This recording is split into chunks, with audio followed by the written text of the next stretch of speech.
tuloy na ang pagbabalik ng No Contact Apprehension Policy o NCAP sa ilang pangunahing kalsada. Bagamat tiniyak ng DOTR na magiging maayos ang proseso, may babala ito sa mga abusadong motorista. Yan ang agenda report ng ating mobility correspondent, G. Baroga.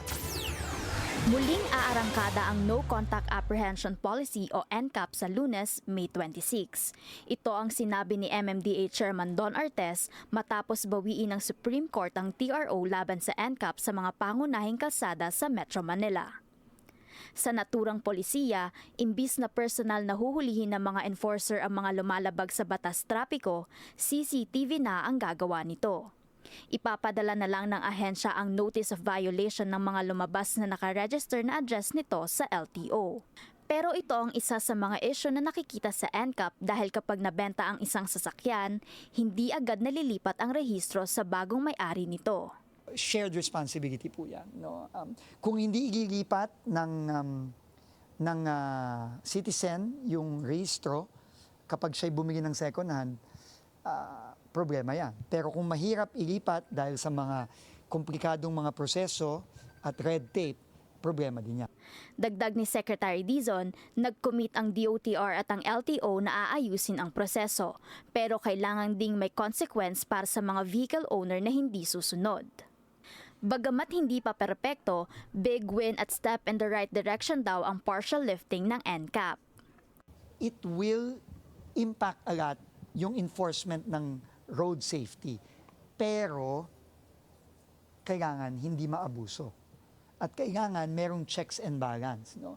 At ang pagkakaalam ko dito sa papatupad ng MMDA, meron naman yang pwedeng mag-contest. No? Ibig sabihin, pwede mong i-contest kagaya ng ginagawa sa ibang bansa. Positibo rin ang tingin ng Automobile Association Philippines sa revival ng NCAP. Pero gayon din, mayroong mga kinakailangang gawin para maging mas maayos ang pagpapatupad nito. There is a need to perfect the pavement markings, the signage. There is need for information campaign. There is need for education.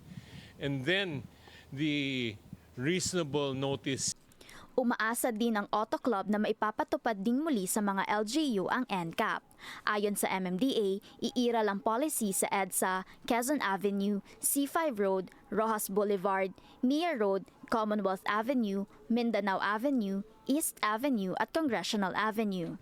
Sa EDSA rebuild naman, sinabi ni Secretary Dizon na nakikipag-usap siya sa San Miguel Corporation ng ultra-bilyonaryong si Ramon Ang para gawing libre ang toll sa parte ng Skyway na maaaring maging alternatibong ruta.